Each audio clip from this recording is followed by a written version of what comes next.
Amém. Senhor Jesus, vamos a Deus para que o Senhor continue nos dando revelação a respeito, Deus, da suficiência de Cristo, da centralidade de Cristo. Em Cristo nós somos convergidos. Cristo é o nosso sumo sacerdote que nos apresentou, Deus, imaculados diante do Senhor.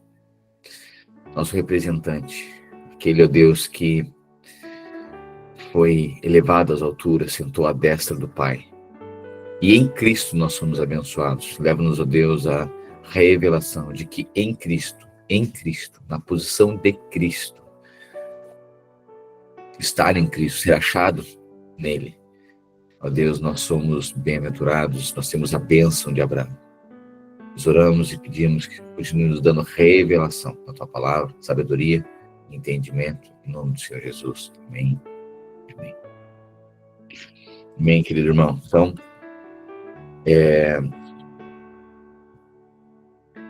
Hebreus capítulo 7, diz assim: esse Melquisedeque, rei de Salém e sacerdote do Deus Altíssimo, encontrou-se com Abraão quando este voltava depois de derrotar os reis. Perceba, lá em Gênesis nós lemos, né, que Abraão, depois de ter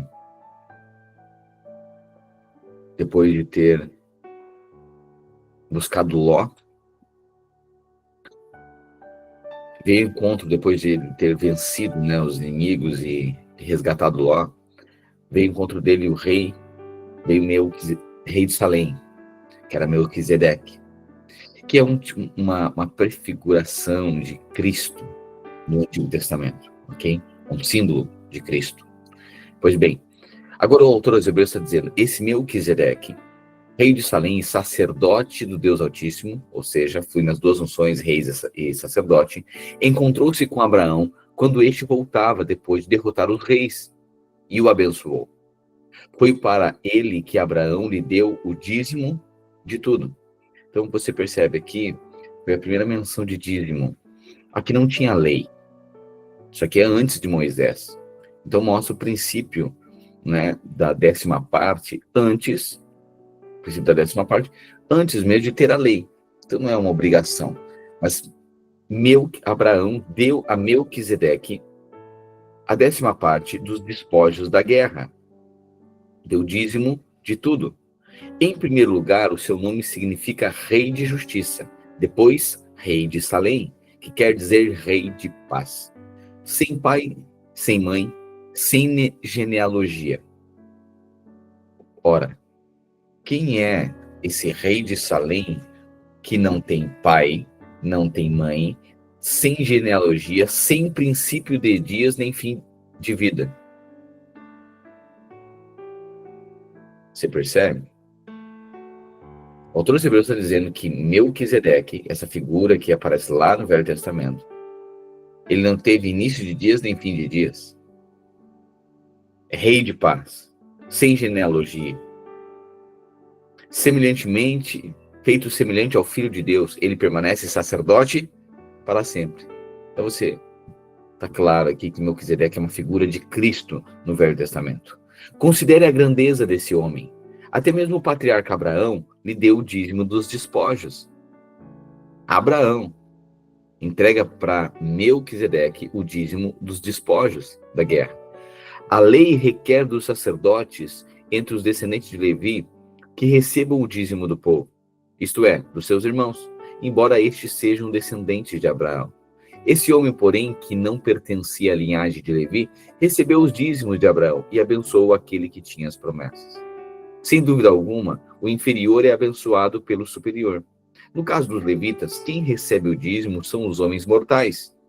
No caso de Melquisedeque, quem recebe é aquele de quem se dá testemunho que vive. Pode-se dizer que Levi, que recebia os dízimos, os pagou por meio de Abraão, já que Levi estava presente em seu antepassado Abraão quando Melquisedeque se encontrou com ele. Se fosse possível alcançar a perfeição por meio do sacerdócio levítico, visto que em sua vigência o povo recebeu a lei, Por que haveria ainda necessidade de se levantar outro sacerdote segundo a ordem de Melquisedeque, não de Arão? Então, olha, o autor aos Hebreus está explicando, através dessa carta aos Hebreus, de que está explicando que não seria necessário ser levantado outro sumo sacerdote.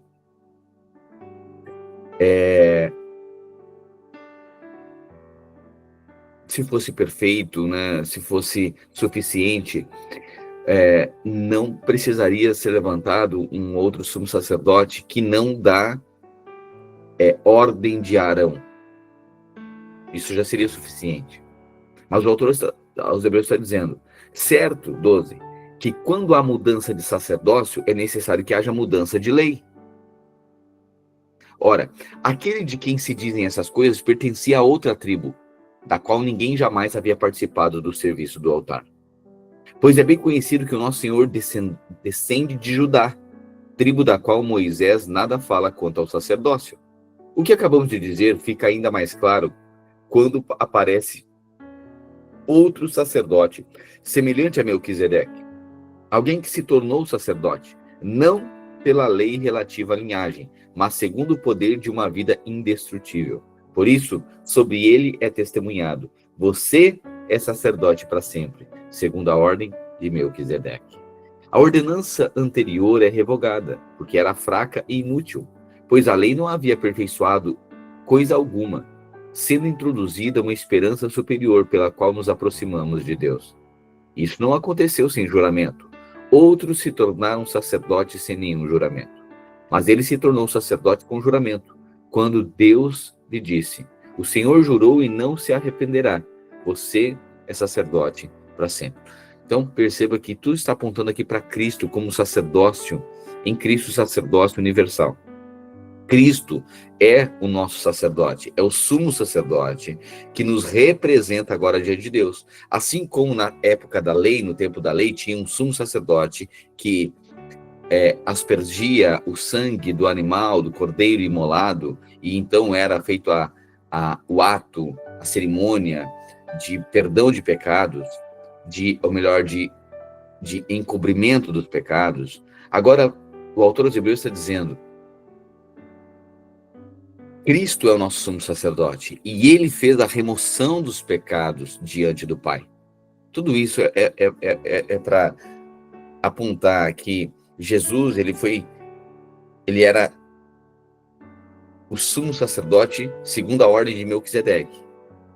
Ou seja, quando muda o sacerdote, se agora não é da linhagem de Arão, mas é da ordem de Melquisedeque, mudou a linhagem, mudou a lei também. É isso que ele está dizendo. Agora mudou, não é mais a lei, agora é a graça. E na graça, Cristo é o nosso sumo sacerdote. Jesus tornou-se, 22, por isso mesmo a garantia de uma aliança superior. Ora, houve muitos daqueles sacerdotes porque a morte os impedia de continuar no seu ofício. No entanto, Jesus, visto que vive para sempre, tem um sacerdócio permanente. Portanto, ele é capaz de salvar definitivamente aqueles que, por meio dele, se aproximam de Deus, pois vive sempre para interceder por eles. Portanto, é de um sumo sacerdote como este que precisávamos, santo, inculpável, puro, separado dos pecadores, exaltado nas alturas dos céus. Ao contrário dos outros sumos sacerdotes, ele não tem necessidade de oferecer sacrifício dia após dia. Aleluia! Você está percebendo a diferença? Ao contrário dos outros sumos sacerdotes, Cristo, ele não tem necessidade de oferecer sacrifício dia após dia. Por quê? Primeiro por seus próprios pecados e depois pelos pecados do povo.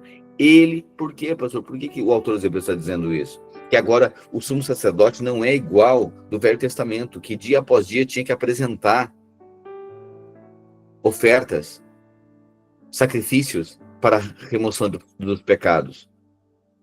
Por que agora não precisa mais? Porque ele o fez. Cristo, o nosso sumo sacerdote, ele mesmo o fez de uma vez por todas, quando ofereceu a si mesmo. Portanto, eu e você, agora não é necessário nós renovarmos Esse sacrifício, ele foi feito de uma vez por todas. Você está perdoado definitivamente. Você não está perdoado até a próxima semana, nem até a próxima promessa, nem até o próximo sacrifício. Você foi perdoado de uma vez por todas e de uma vez para sempre. Pois a lei constitui sumos sacerdotes a homens que têm fraquezas. No entanto, o juramento que veio depois da lei constitui o Filho perfeito para sempre. Aleluia. O mais importante do que estamos tratando é que temos um sumo sacerdote como este, o qual se assentou à direita do trono da majestade nos céus e serve no santuário, no verdadeiro tabernáculo erigido pelo Senhor, não por seres humanos. Todo sumo sacerdote é constituído para apresentar ofertas e sacrifícios. Por isso era necessário que também ele tivesse algo a oferecer. Se ele estivesse na terra, nem seria sacerdote, visto que já existem aqueles que apresentam as ofertas prescritas pela lei. Eles servem em um santuário que é cópia e sombra daquele que está nos céus, já que Moisés foi avisado quando estava para construir o tabernáculo. Tenha o cuidado de fazer tudo segundo o modelo que foi mostrado a você no monte. Contudo, o ministério sacerdotal que Jesus recebeu é superior ao deles, como também a aliança da qual é mediador é superior à antiga, porque se baseia em promessas superiores. Pois, se aquela primeira aliança fosse perfeita, não seria necessário procurar lugar para outra. Deus, porém, achou o povo em falta e disse: estão chegando os dias, declara o Senhor, em que farei uma nova aliança com a comunidade de Israel e com a comunidade de Judá. Não será como a aliança que fiz com seus antepassados, quando os tomei pela mão para tirá-los da terra do Egito, visto que eles não permaneceram fiéis à minha aliança. Eu também me afastei deles, diz o Senhor.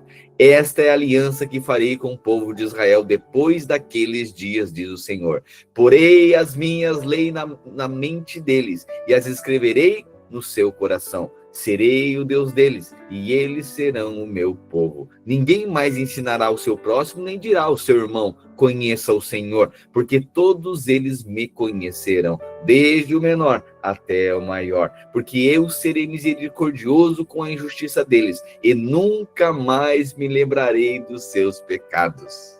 Aleluia.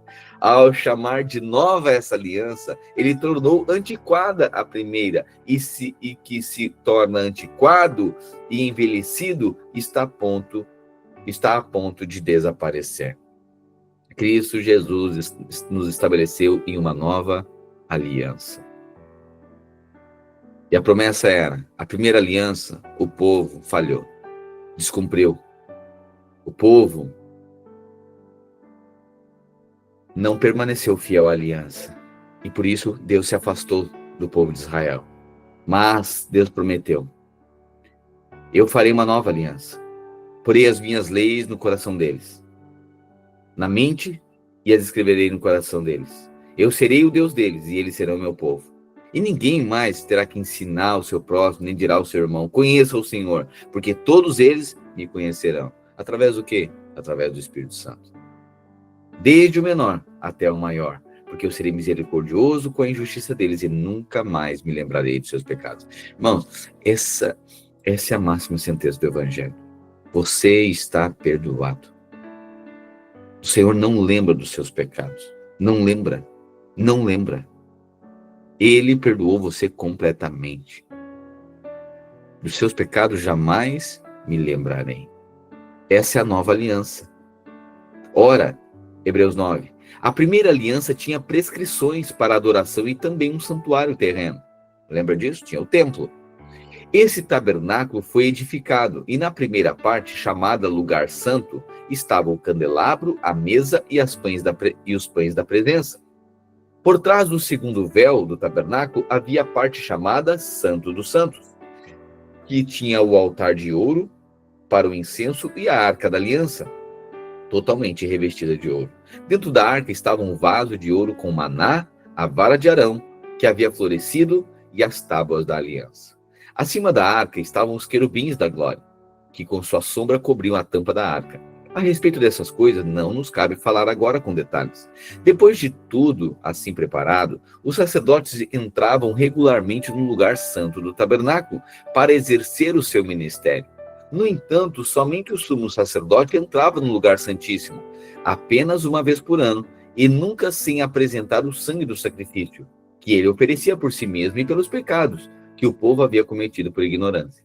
Dessa forma, o Espírito Santo estava mostrando que ainda não havia sido manifesto o caminho para o lugar santíssimo, enquanto o primeiro tabernáculo permanecia erguido.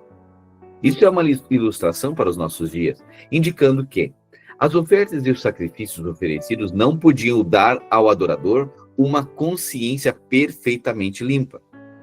O autor aos Hebreus está dizendo que o sacrifício que era feito lá no templo, no Velho Testamento, não podia dar a quem entregava, o ofertante, uma consciência totalmente limpa. Eram apenas prescrições que tratavam de comida e bebida e de várias cerimônias de purificação com água que foram impostas até o tempo da nova ordem, ou seja, da nova aliança. Contudo, quando Cristo veio como sumo sacerdote, dos benefícios agora presentes, ele adentrou o maior e mais perfeito tabernáculo. Aleluia. Não feito pelo homem, isto é, não pertencente a essa criação. Não por meio de sangue de bodes e novilhos, mas pelo seu próprio sangue. Ele entrou no lugar santíssimo de uma vez por todas e obteve eterna redenção. Ora, se o sangue de bodes e touros, aleluia, se o sangue de bodes e touros e as cinzas de uma novilha espalhadas sobre os que estavam cerimonialmente impuros os santificavam, de forma que se tornavam exteriormente puros, quanto mais o sangue de Cristo, que pelo Espírito Eterno se ofereceu de forma imaculada a Deus, purifica a nossa consciência de atos que conduzem à morte, para que sirvamos ao Deus vivo. Por essa razão, Cristo é o mediador de uma nova aliança, para que os que são chamados recebam a promessa da herança eterna, visto que ele morreu como resgate pelas transgressões cometidas sobre a primeira aliança. No caso de um testamento, é necessário que comprove a morte daquele que o fez, pois um testamento só é válido no caso de morte, sim ou não? Um testamento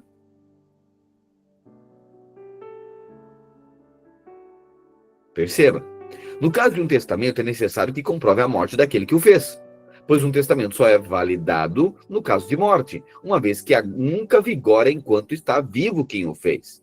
Por isso, nem a primeira aliança foi sancionada sem sangue. Quando Moisés terminou de proclamar todos os mandamentos da lei a todo o povo, levou sangue de novilhos e de bodes, bem como água, lã, escarlate e ramos de sopo, aspergiu o próprio livro e todo o povo, e disse: este é o sangue da aliança, a qual Deus ordenou que vocês obedeçam. Da mesma forma, aspergiu com o sangue o tabernáculo e todos os utensílios do serviço sacerdotal. De fato, segundo a lei, quase todas as coisas são purificadas com sangue, e sem derramamento de sangue não há perdão. Portanto, era necessário que as representações das coisas que estão nos céus fossem purificadas com esses sacrifícios, mas as próprias coisas celestiais com sacrifícios superiores. Pois Cristo não entrou em um santuário feito por homens, uma simples representação do verdadeiro. Ele entrou nos céus, para agora se apresentar diante de Deus em nosso favor. Não, porém, para se oferecer repetidas vezes, à semelhança do sumo sacerdote que entra no lugar santíssimo todos os anos com sangue alheio. Se assim fosse, Cristo precisaria sofrer muitas vezes desde a criação do mundo.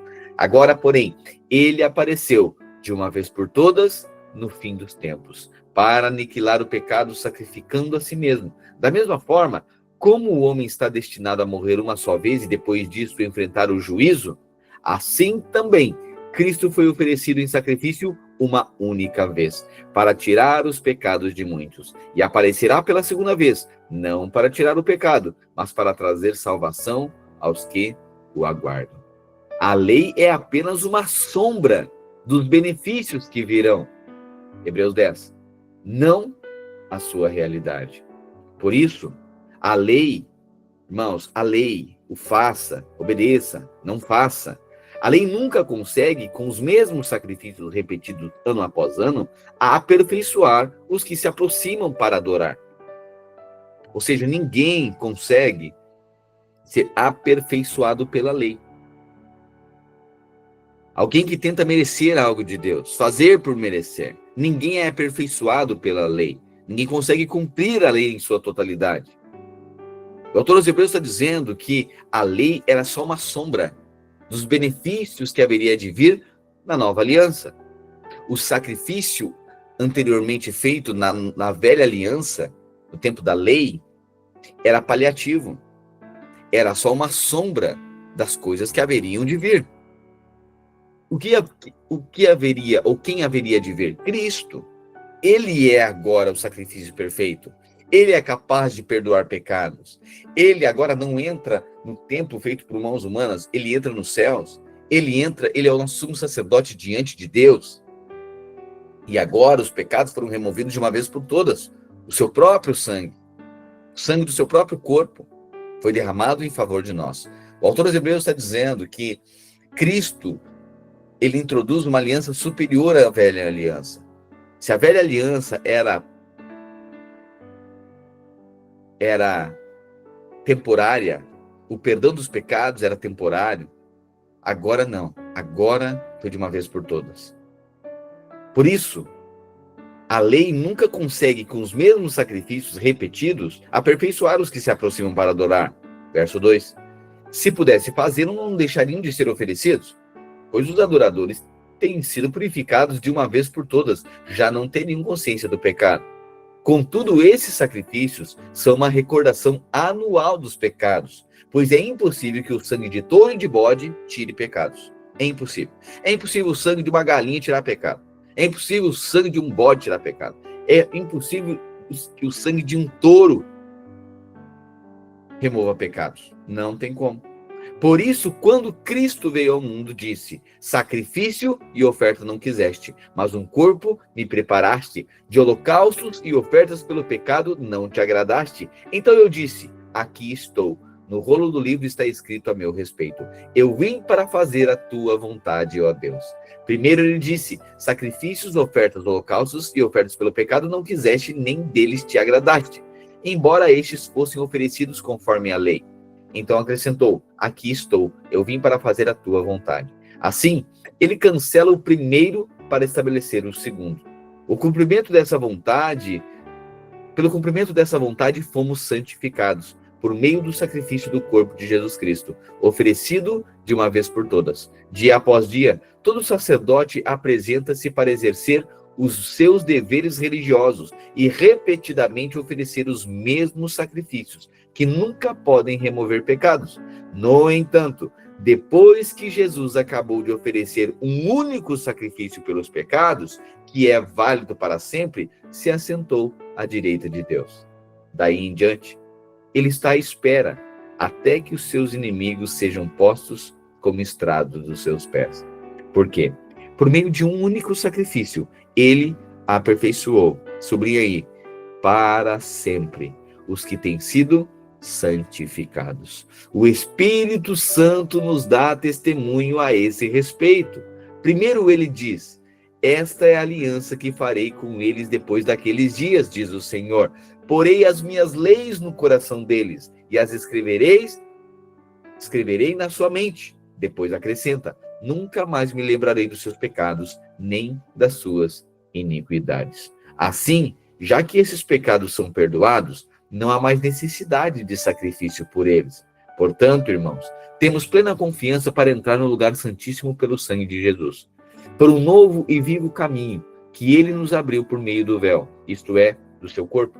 Também temos um grande sacerdote sobre a casa de Deus.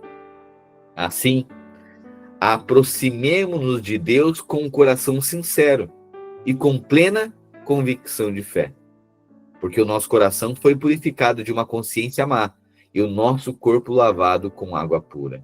Mantenhamos firme a esperança que professamos, pois aquele que prometeu é fiel. Importemo-nos uns com os outros para nos incentivarmos ao amor e às boas obras. E não deixemos de nos reunir como igreja, segundo o costume de alguns, mas procuremos encorajar uns aos outros, sobretudo agora que vocês veem aproximar-se o dia. Porque Se nós pecarmos deliberadamente, depois que recebemos o conhecimento da verdade, já não resta sacrifício pelos pecados, mas apenas uma terrível expectativa de juízo e de fogo intenso que consumirá os adversários de Deus. Quem rejeitava a lei de Moisés morria sem misericórdia pelo depoimento de 2 ou 3 testemunhas. Quão mais severo castigo julgam vocês merecer aquele que pisou o Filho de Deus, considerou profano o sangue da aliança, pelo qual ele foi santificado e insultou o Espírito da graça? Pois conhecemos aquele que disse: minha é a vingança, eu retribuirei. E também o Senhor julgará o seu povo. Algo terrível é cair nas mãos do Deus vivo. Lembrem-se dos primeiros dias, depois que vocês foram iluminados, quando suportaram muita luta e muito sofrimento. Algumas vezes, vocês foram expostos publicamente a insultos e tribulações. Em outras ocasiões, fizeram-se solidários com os que assim foram tratados. Vocês se compadeceram dos que estavam na prisão e aceitaram alegremente o confisco dos seus próprios bens, pois sabiam que possuíam bens superiores e permanentes. Por isso, não abandonem a confiança que vocês têm. Ela será generosamente recompensada. Portanto, vocês precisam perseverar, de modo que, depois de terem cumprido a vontade de Deus, recebam o que ele prometeu. Pois em breve, muito em breve, aquele que vem virá e não demorará. Mas o meu justo viverá pela fé. Contudo, se retroceder, não me agradarei dele. Nós, porém, não somos dos que retrocedem para a destruição, mas dos que têm a fé para a preservação da vida. Aleluia. Ora, a fé é o firme fundamento das coisas que se esperam e a certeza das coisas que não se veem. Pois foi por meio da fé que os antigos receberam bom testemunho. Pela fé, entendemos que o universo foi formado pela palavra de Deus. Você está percebendo que o autor aos Hebreus agora está dizendo, irmãos, agora a justiça é pela fé em Cristo Jesus, que é o nosso sumo sacerdote. Ele foi o pagamento, a oferta oferecida a Deus como pagamento dos nossos pecados. Portanto, agora pela fé, nós somos do povo da fé, somos justificados pela fé, o justo viverá pela fé. Pela fé, 3, entendemos que o universo foi formado pela palavra de Deus, de modo que aquilo que se vê não foi feito do que é visível. Pela fé, Abel ofereceu a Deus um sacrifício superior ao de Caim. Pela fé, ele foi reconhecido como justo, quando Deus aprovou as ofertas dele. Embora esteja morto, por meio da fé ainda fala. Pela fé, Enoque foi levado, de modo que não experimentou a morte. E já não foi encontrado, pois Deus o havia levado. Pois antes de ser levado, recebeu testemunho de que tinha agradado a Deus. Sem fé, é impossível agradar a Deus, pois quem dele se aproxima precisa crer que ele existe e que recompensa a que o buscam. Pela fé, Noé, quando avisado a respeito de coisas que ainda não se viam, movido por santo temor, construiu uma arca para salvar a sua família. Por meio da fé, ele condenou o mundo e tornou-se herdeiro da justiça que é segundo a fé.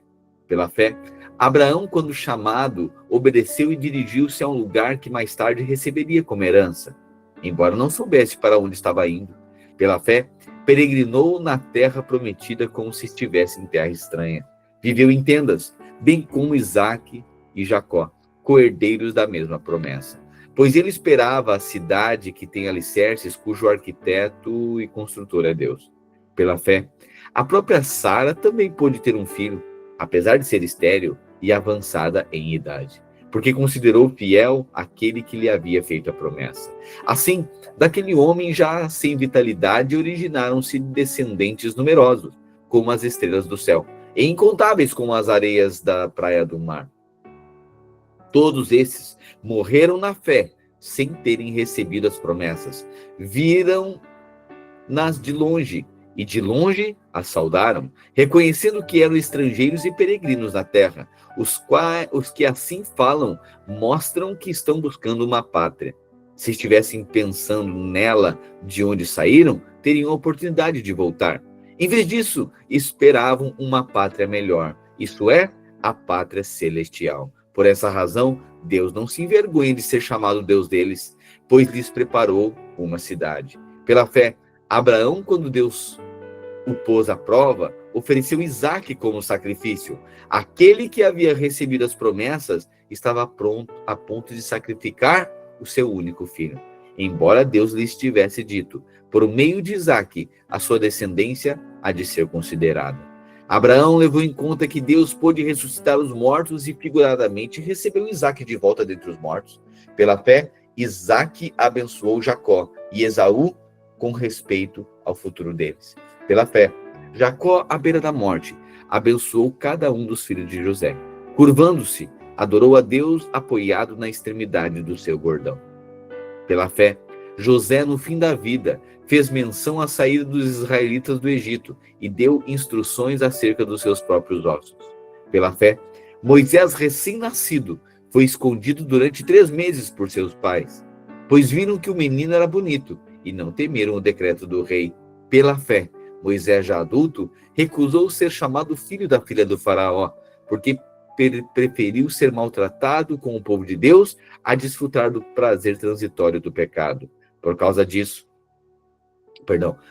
Cristo, considerou a desonra uma riqueza maior do que os tesouros do Egito, pois completava a recompensa. Pela fé, saiu do Egito por não temer a ira do rei e perseverou porque via aquele que é invisível. Pela fé, celebrou a Páscoa e fez a aspersão do sangue, para que o destruidor não tocasse nos primogênitos dos israelitas. Pela fé, o povo atravessou o Mar Vermelho em terra seca, mas quando os egípcios tentaram fazê-lo, morreram afogados.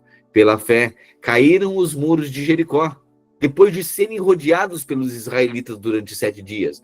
Pela fé, a prostituta Raabe não foi morta com os que haviam sido desobedientes, pois tinha acolhido os espias pacificamente. Que mais direi, irmão? Não tenho tempo para falar de Gideão, Baraque, Sansão, Jefité, Davi, Samuel e os profetas, os quais, pela fé, conquistaram reinos, praticaram a justiça, alcançaram o cumprimento de promessas, fecharam a boca de leões, apagaram o poder do fogo e escaparam do fio da espada. Da fraqueza tiraram força, tornaram-se poderosos na batalha e puseram em fuga exércitos estrangeiros. Houve mulheres que, pela ressurreição, tiveram de volta os seus mortos. Uns foram torturados e recusaram-se a ser libertos, para alcançar uma ressurreição superior. Outros enfrentaram zombaria e açoites. Outros ainda foram acorrentados e colocados na prisão, apedrejados, cerrados ao meio, postos à prova e mortos à espada. Andaram errantes, vestidos de pele de ovelhas e de cabras, necessitados, afligidos e maltratados. O mundo não era digno deles. Vagaram pelos desertos e montes, pelas cavernas e grutas da terra. Todos estes receberam bom testemunho por meio da fé. No entanto, nenhum deles recebeu o que havia sido prometido, porque Deus havia planejado algo melhor para nós. Meu Deus do céu. Todos estes receberam bom testemunho por meio da fé. Todos estes viveram pela fé. Você percebe? Pastor, mas não era lei? É. Não era Velho Testamento? É. E até mesmo antes da lei? Sim. Mas todos foram justificados pela fé. Pela fé. Pela fé. A oferta de Abel foi pela fé. A oferta de Abraão em ofertar Isaque, ainda que não foi morto, foi pela fé. Todos eles foram pela fé. O autor dos Hebreus está dizendo, tudo isso foi feito pela fé. É pela fé. O justo vive pela fé. Ou seja, vocês, judeus, são justificados agora, assim como os descendentes de vocês, não pela lei, mas pela fé.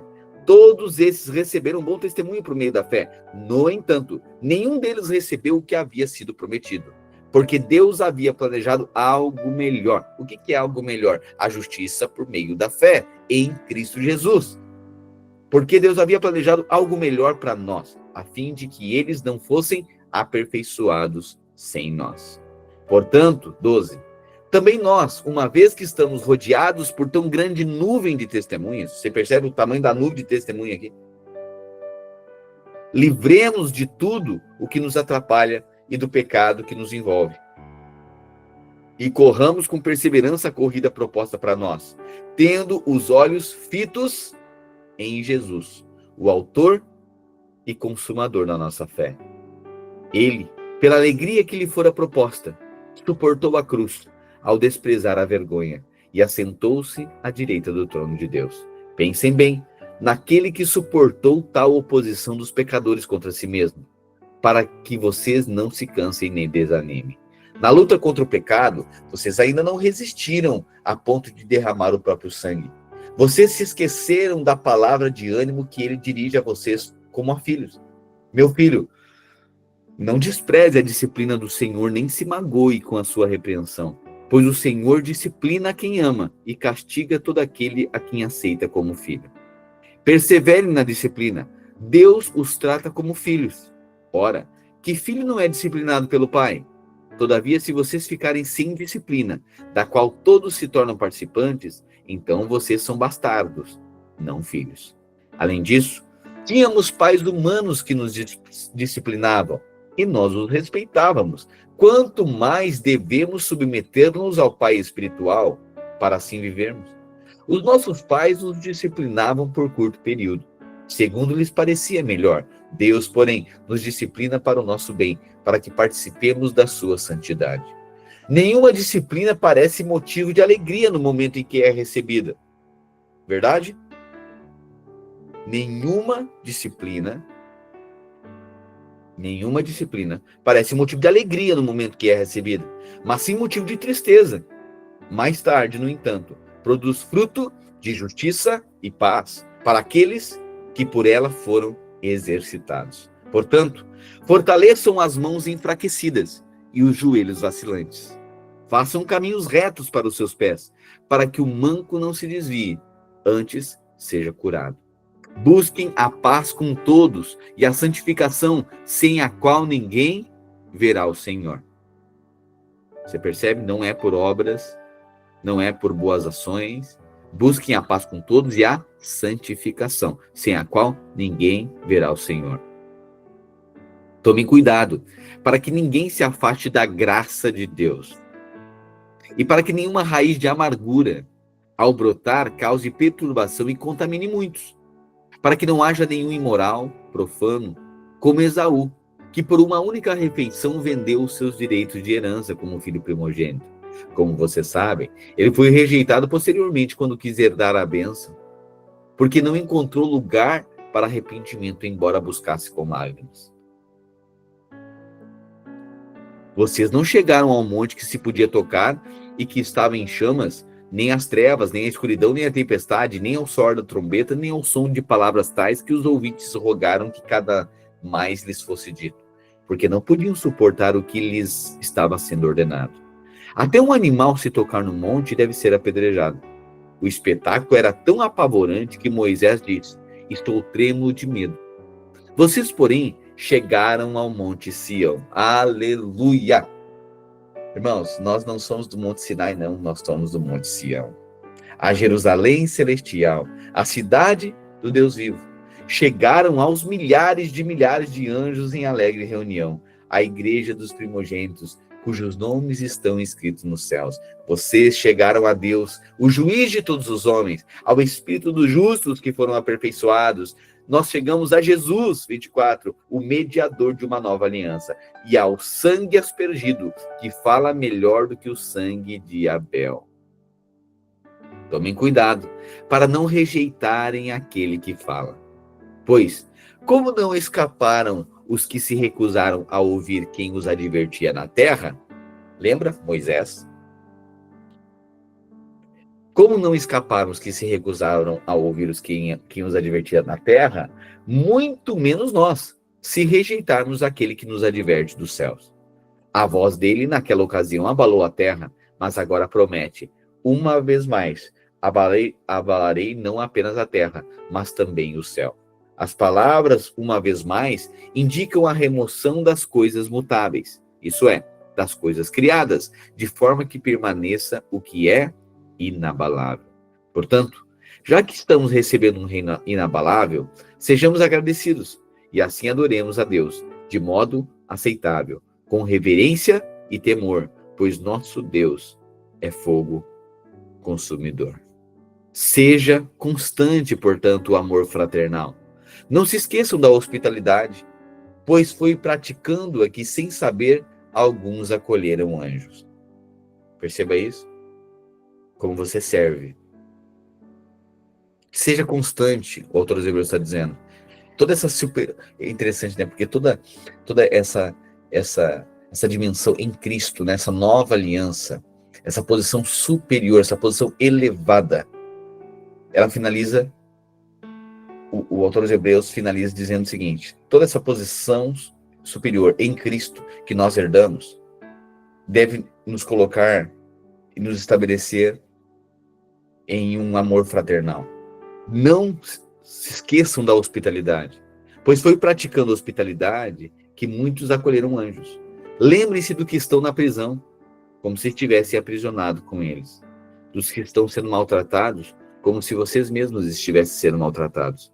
O casamento deve ser honrado por todos, e o leito conjugal conservado puro, pois Deus julgará os imorais e os adúlteros. Conservem-se livres do amor ao dinheiro, e contentem-se com o que vocês têm, porque Deus mesmo disse: nunca o deixarei, jamais o abandonarei. Assim, podemos dizer com confiança: o Senhor é o meu ajudador, não temerei. O que me podem fazer os homens? Lembrem-se dos seus líderes, que transmitiram a palavra de Deus a vocês. Observem bem o resultado do estilo de vida deles e imitem sua fé. Jesus Cristo é o mesmo ontem, hoje e para sempre. Não se deixem levar pelos diversos ensinos estranhos, pois é bom que o nosso coração seja fortalecido pela graça, não por alimentos cerimoniais, os quais não têm valor para aqueles que os comem. Nós temos um altar do qual não tem direito de comer os que servem no tabernáculo. Pois o sumo sacerdote leva sangue de animais até o lugar santíssimo como oferta pelo pecado, mas os corpos dos animais são queimados fora do acampamento. Assim Jesus também sofreu fora das portas da cidade, para santificar o povo por meio do seu próprio sangue. Aleluia. Oh Deus, a oferta pelo pecado, né? Era morto dentro, mas era assado fora. Era queimado fora. Assim também, Jesus foi julgado dentro, mas morreu fora dos muros de Jerusalém. Era a prefiguração. Ele era o Cordeiro que tirou o pecado do mundo. Portanto, saiamos até ele, fora do acampamento, suportando a desonra que ele suportou.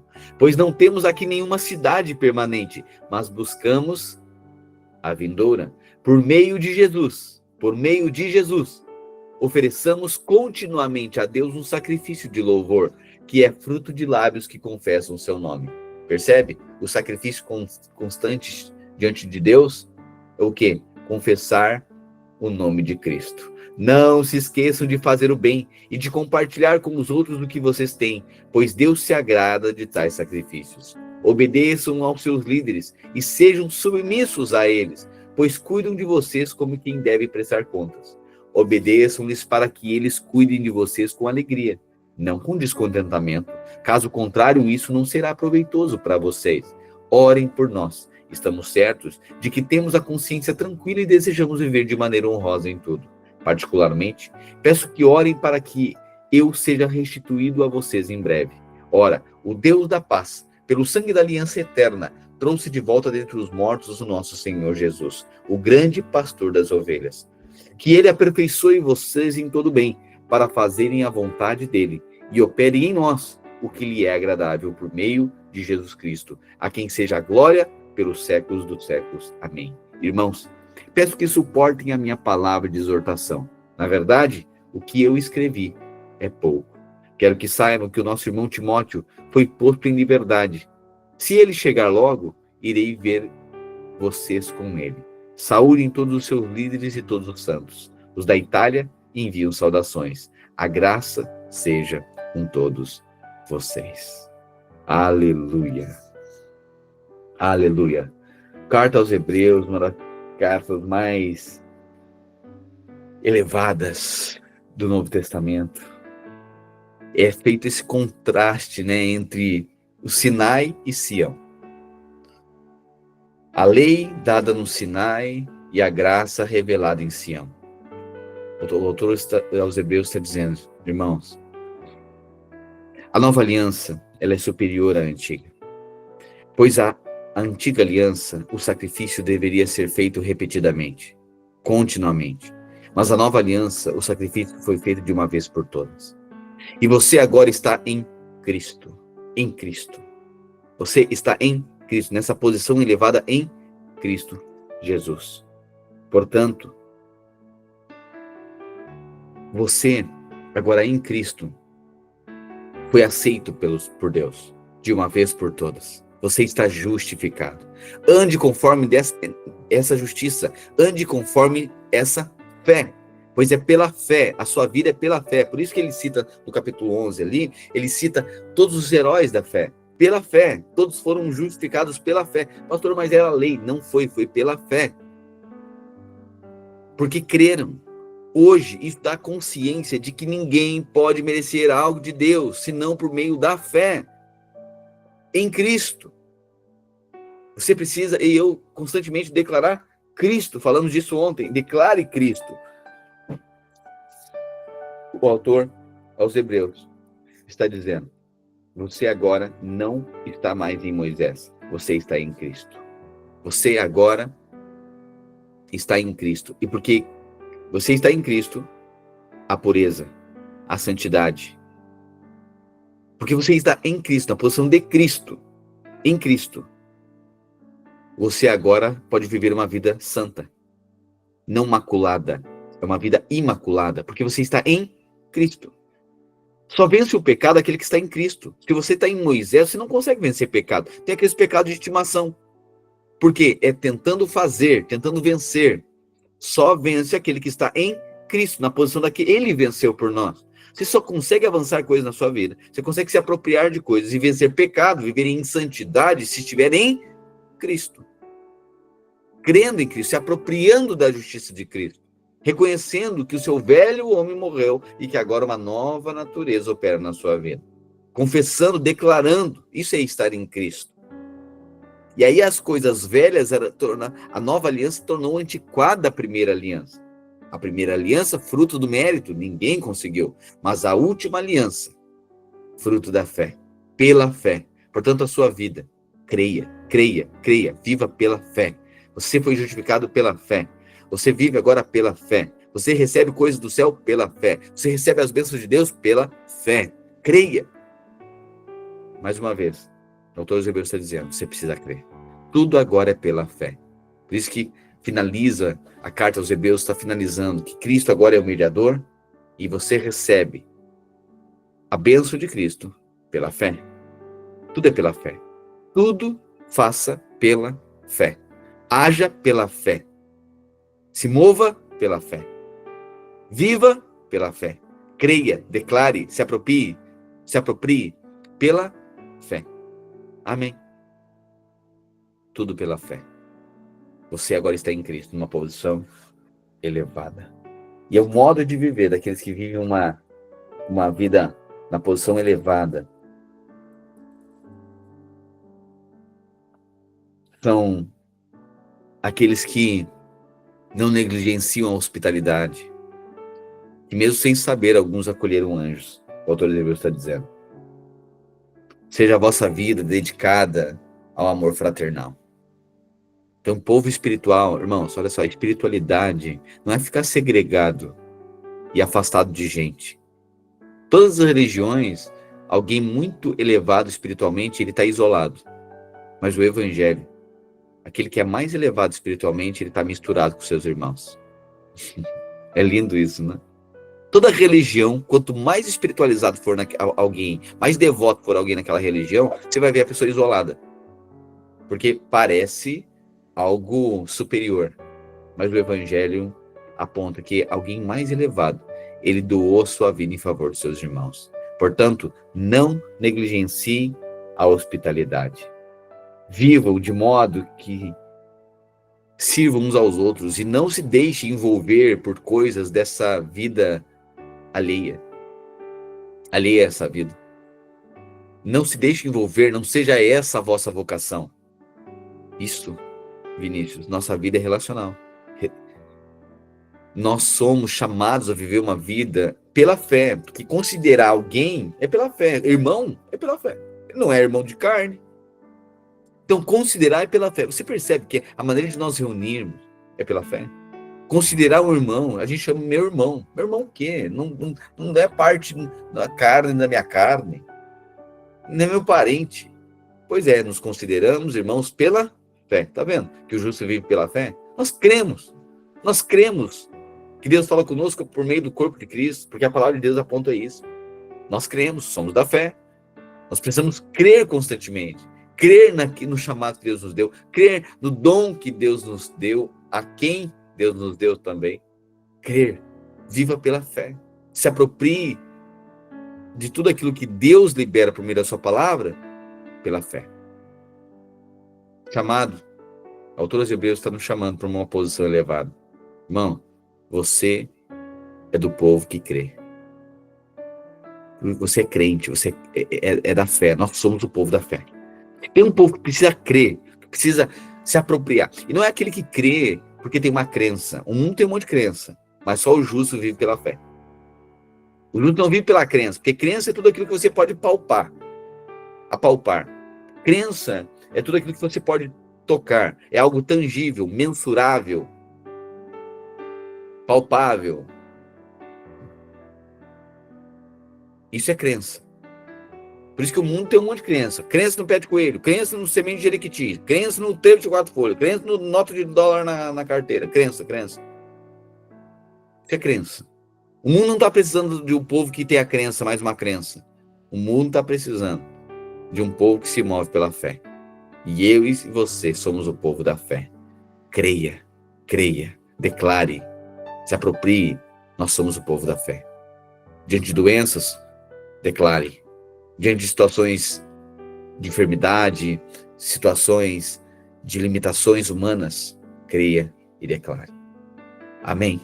Nós somos o povo da fé. Diante da promessa de Deus, creia, declare. É assim que nós nos apropriamos. Quando a palavra de Deus é liberada, nós nos apropriamos pela fé. E quando você se apropria pela fé, você tem resultados. Você começa a tocar em realidades. E nós temos visto que pela fé Deus tem liberado dos céus em favor dos nossos irmãos, pela fé. Nós recebemos testemunho hoje de que há 1 ano e meio, você lembra da ministração semana passada? A unção que gera, você lembra disso? Você lembra que Deus tem sinalizado já há algumas semanas uma nova unção está sendo liberada, que haveria um fluir, que coisas que estavam travadas, coisas que há tempo estão trancadas e estavam impedidas de vir à realidade, essas coisas seriam liberadas e nós viveríamos um tempo agora de crescimento, de multiplicação, através dessa unção. Lembra-se disso? Então, nós temos um casal de irmãos nossos, que é o Eduardo e a Priscila, que anunciaram que há 1 ano e meio estava tentando engravidar. E aí agora, hoje anunciaram que estão grávidos, Priscila está grávida. Olha que alegria. Você percebe, Deus, quando Deus está falando, nós somos o povo da fé, daqueles que creem. A unção que gera, Deus está liberando. Eu lembro do Senhor ter dado direções, Deus está liberando ventres, Deus está liberando. Irmãos, nós somos o povo da fé. Creia, declare, se aproprie, continue. A unção que é liberada. Portanto, nós somos daqueles que creem. Não olhamos para o fato, olhamos para a verdade. E imagino tanto de lutas, de desafios, de sofismas na mente, né? Resistência de Satanás, muitas vezes impedindo, medos, mas nós somos o povo da fé. Amém? Então nós somos muito felizes que esses irmãos também foram aí surpreendidos aí com essa bênção de Deus e está muito, muito feliz e comemorando com esses irmãos. Amém? Então, parabéns aí, logo, logo. Disse, tá sendo liberada a temporada da multiplicação aí. Você vai ver uma nova leva aí de mulheres grávidas, nós vamos crescer essa família e vão ser que nem Abraão. Tá? O menor virá ser 12 em cada família. Aleluia. Aleluia. Filhos são bênção do Senhor. Amém? Filhos são bênção do Senhor. Então se aproprie disso, creia, declare. Amém? Senhor, nós te agradecemos porque fomos colocados em uma posição elevada. Estamos em Cristo e nós somos o povo da fé. Nos ensina, Deus, por meio da sua palavra, nos encoraje, ó Deus, e fortaleça a nossa fé. A fé que é o firme fundamento das coisas que não se vê, mas é a certeza das coisas que se esperam. É a prova daquilo que não se vê. Mas é uma convicção dentro do nosso coração. Jesus, eu peço a Deus que por meio da tua palavra sejamos aperfeiçoados e nós sejamos agora cada vez mais elevados em fé. Eu declaro que nós iremos desfrutar da tua graça aumentada, da tua graça superabundante, por meio da fé. Nós somos justos, justificados e vivemos pela fé. Assim como fomos salvos pela fé. Tudo foi pela fé. Nós andamos agora e vivemos pela fé. O justo vive, organiza a sua vida, estabelece coisas, alvos, planos, se apropria pela fé. Nos ensina, Jesus, por meio da tua palavra, a vivermos pela fé, a não olharmos segundo a carne, a não fazermos leituras da nossa vida, contexto, finanças, família, segundo a lógica, segundo aquilo que é natural. Nos leva a contemplar coisas superiores. Viver com os olhos fitos em ti, Jesus. E assim tornarmos a realidade, trazermos a realidade, as coisas, a existência, as coisas que aqui não existem. Pois há uma despensa no céu. Há uma dispensa no céu. Há, ó Deus, provisão nos céus. E o céu quer derramar sobre a terra. E a chave que dá acesso a essa dispensa. Despensa. A essa despensa no céu, a chave é a fé. E nós, por meio da fé, veremos, assim como esse casal está experimentando agora pela fé, crendo na tua promessa, crendo, Deus, que o Senhor torna o ventre frutífero, crendo. Traremos à existência as coisas que ainda não existem.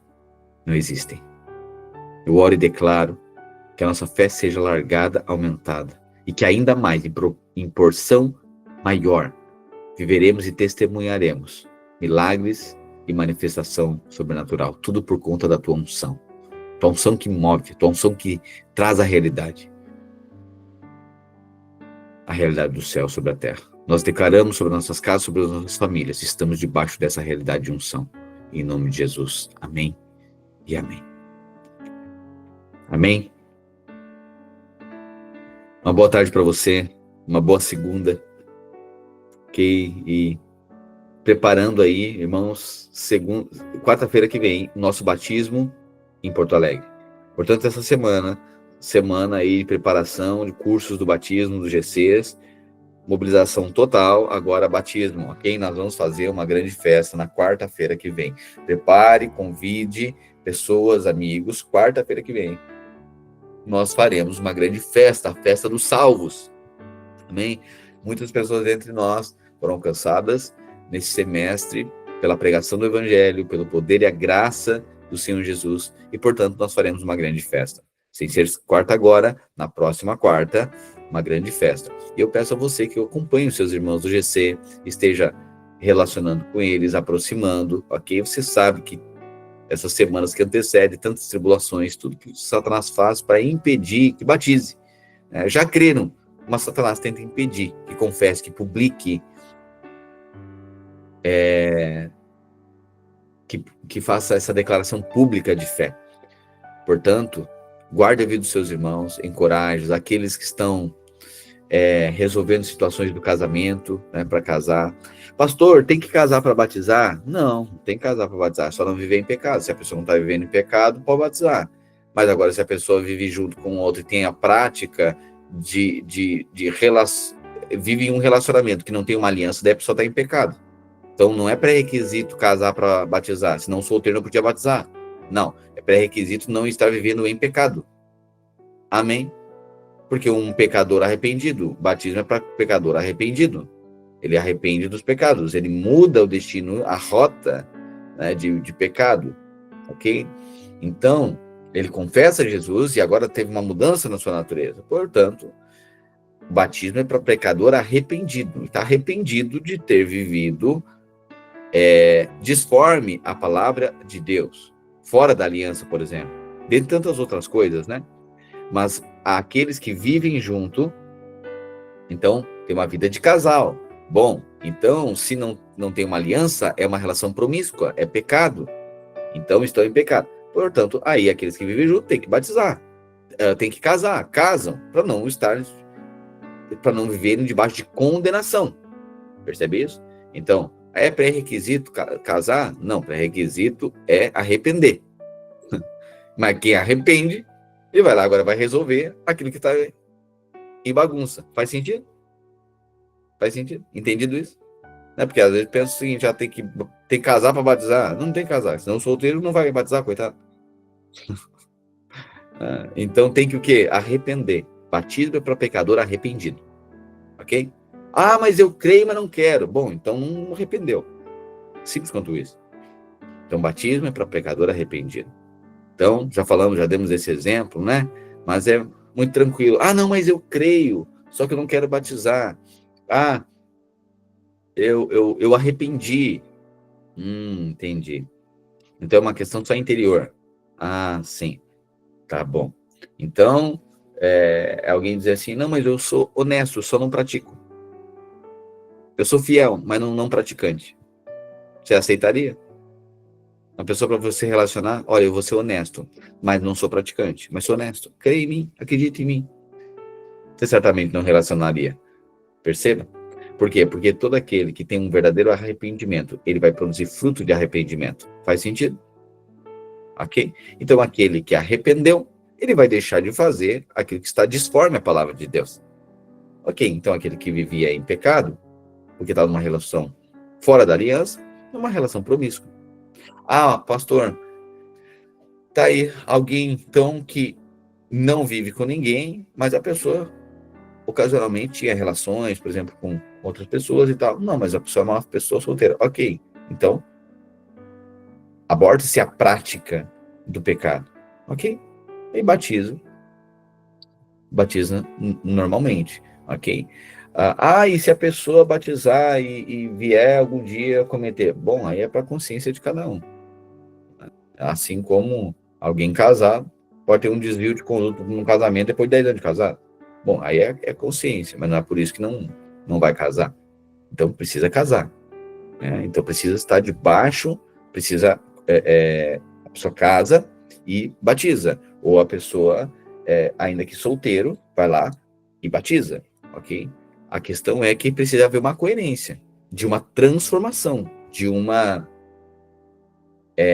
um arrependimento, ok? Então, eu peço que você acompanhe aí casais que já vivem juntos, né, a casar. É luta, irmão, o tanto de luta que é para validar uma coisa tão simples, mas tão espiritual, que é lá e casar lá no civil. Vai lá e casa no civil. Simples quanto isso. A luta que é. A luta que é. Por quê? Porque representa uma aliança. E Paulo diz que ele falava que o casamento é a respeito é a aliança de Cristo e da igreja. André, 31 anos de casado, André. No papel? No papel?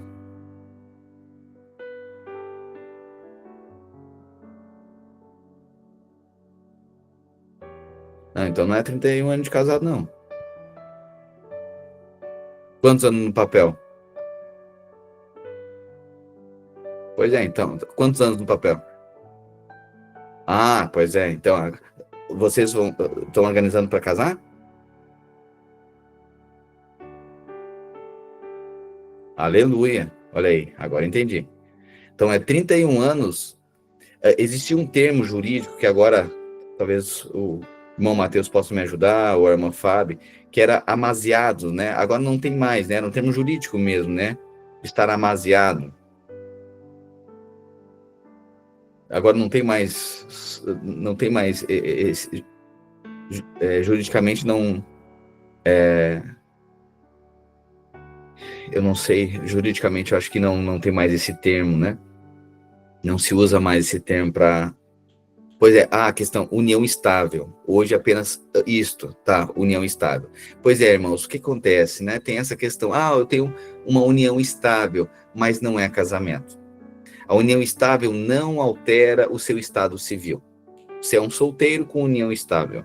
O casamento compromete. É tão importante isso. Olha só, o casamento, a instituição do casamento, primeiro, uma vez casado, que a pessoa foi casada. Sim, André, entendi. Amém. Uma vez que a pessoa é casada, o seu estado civil muda então de solteiro para casado. Nunca mais a pessoa volta para o estado civil de solteiro, nunca mais. A pessoa, vamos porventura lá, alguém separou, por exemplo, divorciou, vai estar lá divorciado, mas nunca mais solteiro. Assim é a aliança que Deus faz com o homem. Uma vez que você foi alcançado por ele, seu estado espiritual muda de uma vez por todas e de uma vez para sempre. Você percebe o tanto que isso é espiritual? Tanto que isso é profundo? O estado nunca mais volta, assim como a sua natureza, uma vez que você foi encontrado por Cristo Jesus, nunca mais você vai voltar a ser um pecador. Sempre você vai ser justiça de Cristo. Percebe quão profundo isso é? Representa Cristo e a igreja, representa Deus para com o homem. Amém? Por isso que o casamento, quando Paulo diz, olha, o casamento, me refiro a Cristo e a igreja. Deixará o homem, seu pai e sua mãe, iniciar a sua mulher, e os dois se tornarão uma só carne. É a representação do que? Do desejo de Deus para com o homem. Ok? Então, por isso que deve casar. Ir lá no civil e casar. Outra coisa, né? A questão da união estável, ela então não altera o seu nome, né? A questão é resguardado, a questão de sobrenome também é resguardado, cada um mantém o seu nome original, né? O seu nome de nascimento, Então, a união estável não é o estado civil, não é o estado, não é casamento, né? Não é uma aliança diante de Deus. Ok? Então, pode ser, na verdade, resguarda, ainda que tenha muitos direitos parecidos com o casamento, mas é aquela coisa, resguarda os cônjuges para de um compromisso, mais profundo, mais significativo. Né? Não é igual casamento. Portanto, aqueles que vivem já com alguém precisam casar, ok? Para não viver debaixo de condenação. Vamos lá. Essa é outra coisa que estou lutando dentro de mim, trocar o sobrenome.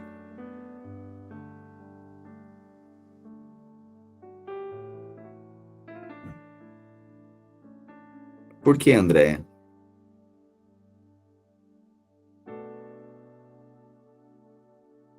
Trocar o sobrenome? No caso, porque tu gosta do seu sobrenome? Não, mas isso é muito pouco. O maior nome a gente recebeu que é de justo.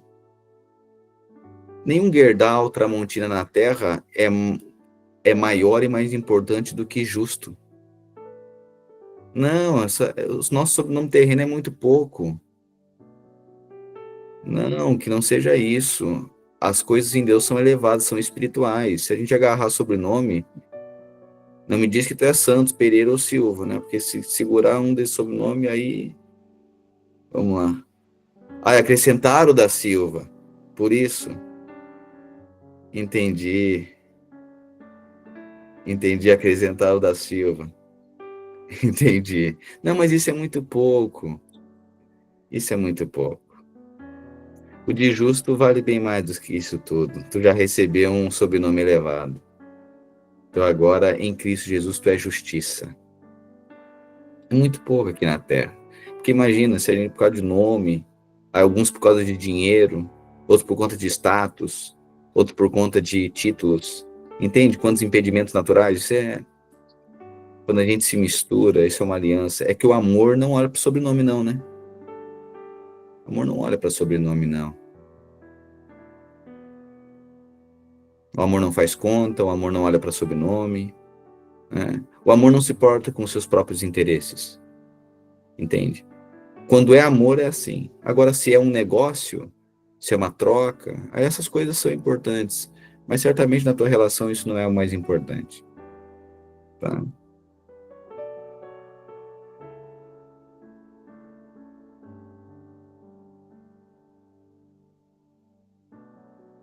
Ok. Bom, eu peço, Vila, eu acho que tem bastante coisas para ajustar com a irmã ainda na questão de Pode, entendimento. pode deixar, pastor. Será resolvido isso. Porque então vou continuar com o meu. Não entendi. Eu não entendi se ela diz, por exemplo, que ela vai continuar com. Ou seja, eu não queria acrescentar. Não entendi continuar com o meu. Enfim, mas enfim. É uma série de. Ao que me parece aqui, tem uma série de, de coisas tão pouco significativas diante da grandiosidade que é estar alinhado à palavra de Deus e submetido à palavra de Deus, que se coisas naturais como um sobrenome for coisa mais importante, porque não tem revelação, não. A gente tem paciência, obviamente, com isso, né? Mas a irmã precisa de instrução. Certamente a irmã precisa de instrução. Ok? E nós estamos aqui para auxiliá-los. Ok? Então vamos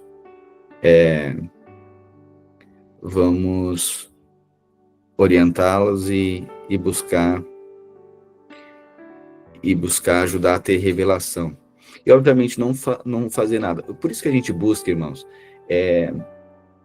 tem um compromisso com o entendimento também. Você percebe?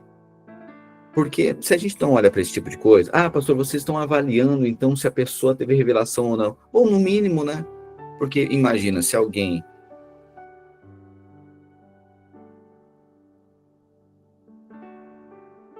Não, mas sinceramente, é a primeira vez que eu estou ouvindo alguém aqui ficar preocupado com a questão de sobrenome de casamento. Porque realmente, quando a pessoa ama, imagina, se Deus aceitou no nome dele o nosso, se ele nos aceitou na família dele, nós, pecadores, nós fomos incluídos neles, o que somos nós maiores que ele, ao ponto de não aceitarmos o nosso esposo, aquele que é, ou esposa, aquele que dizemos que amamos, por causa do nosso grande sobrenome? Qual é o seu sobrenome, irmã? Qual é o seu sobrenome?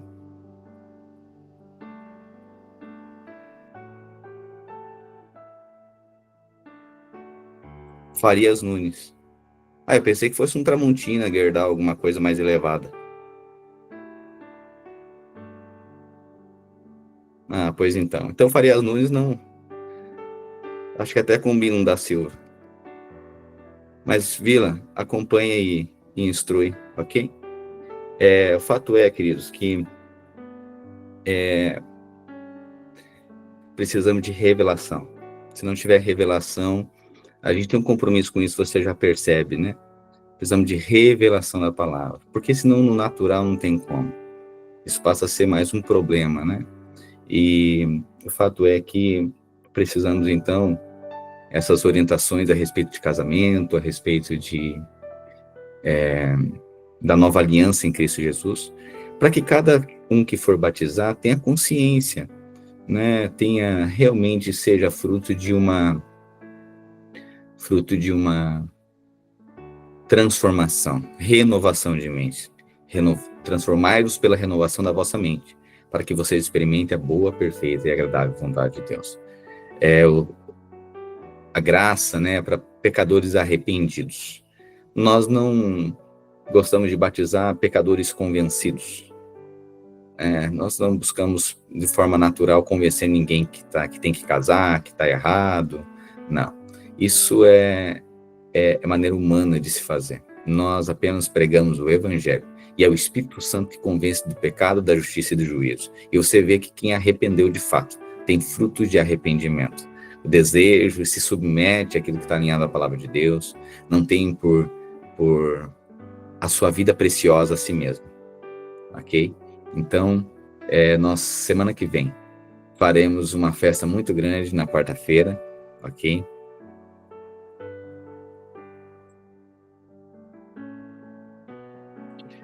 Tem uma amiga que o sobrenome dela, após casar, ficou Camila de Deus, pois o sobrenome do esposo era de Deus. Ficou lindo o nome, a gente só chama ela Camila de Deus. Quem não sabe, acho que é brincadeira, mas é real. Assim, aleluia, se é de Deus, se é de Jesus, estamos aceitando, aleluia. Maravilhoso. Aleluia. Semana que vem faremos uma festa incrível, portanto, você auxilie os seus irmãos também a buscarem resoluções como essa, orientações como essa, para que todos façam, então, de forma consciente, de fato, haja evidência de um novo nascimento em Cristo Jesus, nascimento no Espírito, amém? E vamos celebrar, porque, pela lista que temos aí, muitos irmãos, e esse final de semana também, o encontro, jovens, então, vão declarar a fé publicamente em Cristo Jesus, amém? Boa tarde para você, graças a paz, amanhã ao meio-dia nos encontramos e entramos aí na nossa última semana, ao menos programada, né, última semana da leitura da palavra de Deus. Amém? Graças a paz, queridos, boa tarde. Tchau, pessoal. Tchau. Tchau. Tchau, Tonton. Tchau. Dá tchau pra ela, filha. Direitinho.